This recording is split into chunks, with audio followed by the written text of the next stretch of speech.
अब का खाऊं, का पीऊं, का लेके परदेश जाऊं, इतना सुंदर उपन्यास सामने है। और प्रेम भारद्वाज जी, राहुल जी, अरुण भगत, वंदना यादव जी, मित्रों, उपन्यास पर बात करूं इससे पहले एक दो बातें मैं कर लेना चाहता हूं और जो कुछ भ्रांतियां यहां पैदा हुई हैं शायद उन भ्रांतियों को दूर कर पाऊं। सबसे पहली बात तो कि मंच से जो बात कही गई कि यहाँ पर बहुत सारे लोग ऐसे बैठे हुए हैं जो जिनका साहित्य से कोई लेना देना नहीं है, वो वंदना जी के कारण बैठे हैं। यह एक कारण हो सकता है, लेकिन मेरा मानना है कि साहित्य तो जिंदगी होती है, जो जीता है वो साहित्य होता है और हर व्यक्ति अपने आप में साहित्यकार होता है। इसलिए यहाँ बैठा हुआ हर व्यक्ति उसी तरह से साहित्यकार है जिस तरह से हम लोग साहित्य की सेवा करते रहते हैं। दूसरी बात, एक बड़ी भयानक भूल और भ्रांति हिंदी में फैल गई है और खास करके राजनीतिज्ञों ने ये भ्रांति फैलाई है आलोचना को लेकर। आलोचना का मतलब निंदा मान लिया गया है।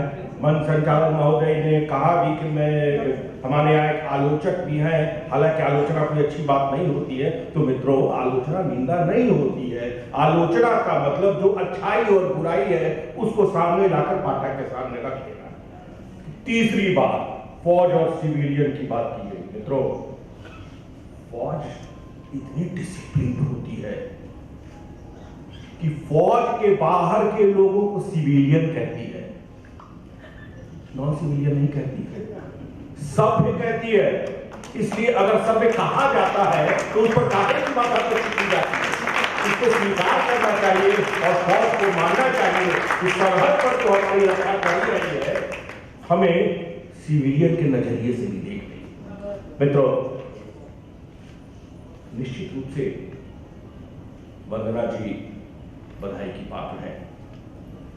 वंदना जी के साथ साथ इस उपन्यास के प्रकाशक अतुल माहेश्वरी जी को भी मैं बधाई देना चाहता हूं कि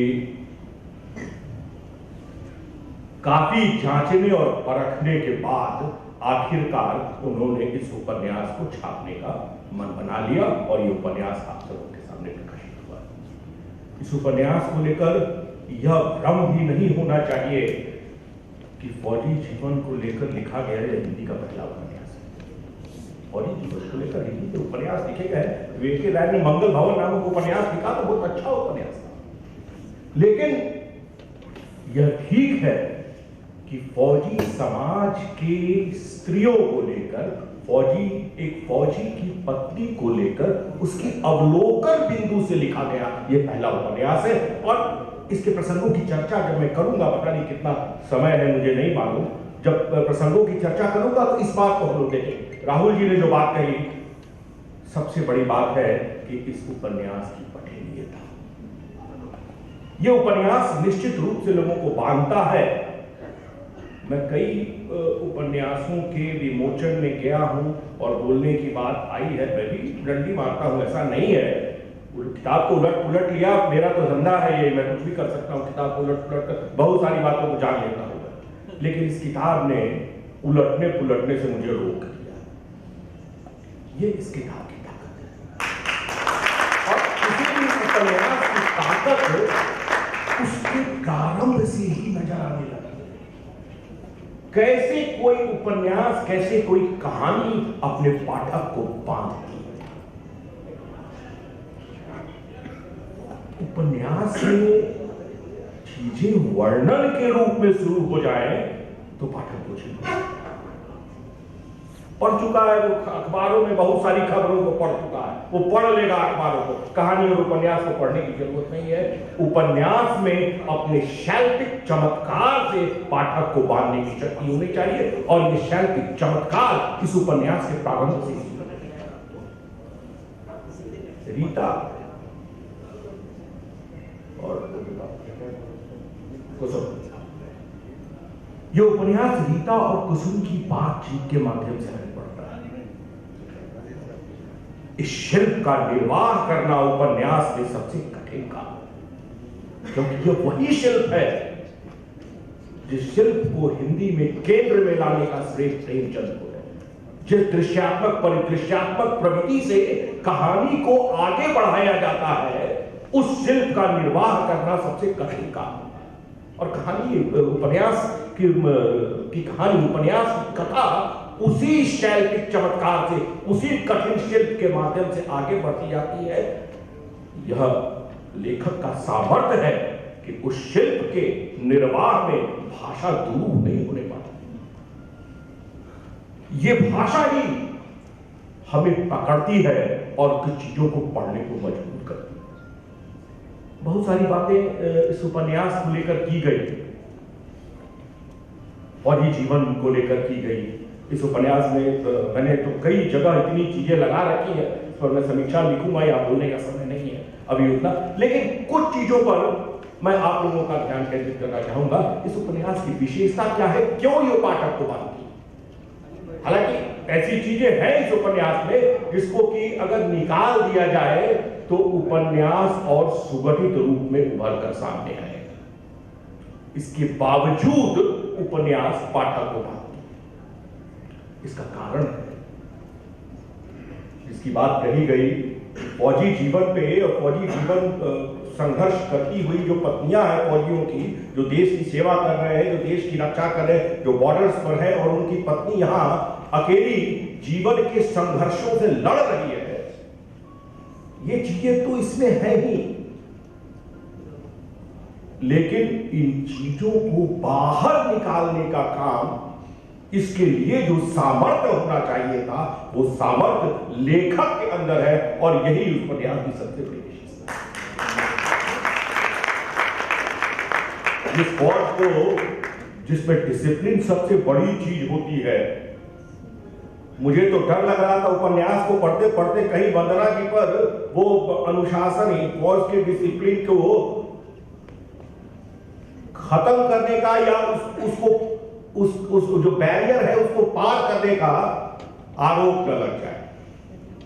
जितनी बेबाकी से उन्होंने बात की है, फौज के अंदर जो उसके अंदर की जो लड़ाई है, उसका जो अंतर्द्वंद है, वो अंतर्द्वंद दिखाई पड़ता है।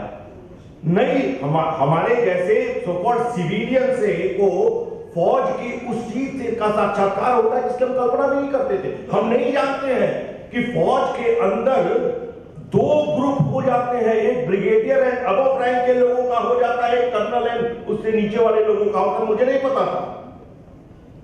यह काम एक कथाकार, और ऐसा कथाकार, सामर्थ्यवान कथाकार कर सकता है जैसा वंदना जी ने किया। इस उपन्यास की, ये लॉरेंस ने कहा था कि उपन्यास जीवन की सबसे चमकती हुई किताब है, वो नई जिंदगी होती है, और भूकंप और प्रलय की यंत्र की तरह जीवन में घटने वाली सारी घटनाओं को महसूस कर लेता उपन्यास। उपन्यास अपनी व्यापकता में, और उसका फलक इतना व्यापक होता है कि जीवन की कोई भी चीज उसे छूट नहीं सकती। वंदना जी उस फौजी जीवन से बाहर भी निकलती हैं। उस फौजी की पत्नी को उस कैंटोनमेंट से बाहर भी निकालती है, और समाज के संघर्ष से टकराते हुए दिखाती है, जो किसी भी महिला की जो अकेले रहती है उसकी जिंदगी हो सकती है। और सबसे बड़ी टकराहट जो इन्होंने जो चैलेंज स्वीकार किया है, इनको इसका जवाब भी देना होगा, और तरह तरह की बातें आएंगी भी, वो आरक्षण को लेकर। मुझे इस बात का पता नहीं था। इस बात का पता तो था कि फौज में आरक्षण नहीं होता है, लेकिन इस बात का पता नहीं था कि फौज में जो लोग व्यक्ति काम कर रहे हैं, उनके बच्चों को आरक्षण का लाभ बाहर नहीं मिलता। मुझे अभी भी नहीं पता ऐसा होता है कि नहीं होता, लेकिन इस पुस्तक में दिखाया गया है कि ऐसा नहीं हुआ। इसके साथ साथ आरक्षण में जाति और अर्थ को लेकर जो संघर्ष चलता रहता है, जो विवाद चलता रहा है, वह संघर्ष भी उस उपन्यास में आया है। तो आरक्षण को लेकर भी बात की गई है, जो आज का जीवंत मसला है उसको लेकर भी बात की गई है, उससे टकराने की कोशिश भी की गई है। एक नई चीज उभर कर सामने आई है आरक्षण को लेकर। और दूसरी बात जो मेरा सबसे प्रिय विषय है, कैंपस लाइफ। इस कैंपस लाइफ पर मैंने रिसर्च ही किया है, हिंदी उपन्यास में विश्वविद्यालय परिसर जीवन का अंकन। इस उपन्यास में भी कैंपस लाइफ का एक स्वरूप उभर कर सामने आता है, और एक ऐसा स्वरूप उभर कर सामने आता है जिसको मैं रिसर्च करने के बाद भी नहीं ढूंढ पाया था, और वंदना जी ढूंढ के ले आई। वो स्वरूप है कि कैंपस में जाने के पहले किस तरह की तैयारियां होती हैं, कैंपस में जाने के बाद तो क्या होता है ये मुझे मालूम है, लेकिन वो स्वरूप जो था कि कैंपस में जाने के पहले की कैसी तैयारियां होती हैं। बच्चों को नए ड्रेस चाहिए, नए तरह की जिंदगी मिलने वाली है, एक यूनिवर्सिटीज में एक स्वच्छंदता होती है, उस स्वच्छंदता से उनको रूबरू होना है, तरह तरह के बाहर के जीवन से मिलना है। इसका जैसा जीवंत चित्रण इन्होंने किया है अपने इस उपन्यास में, वो निश्चित रूप से एक बड़े रचनाकार की ओर हमें इशारा करता है।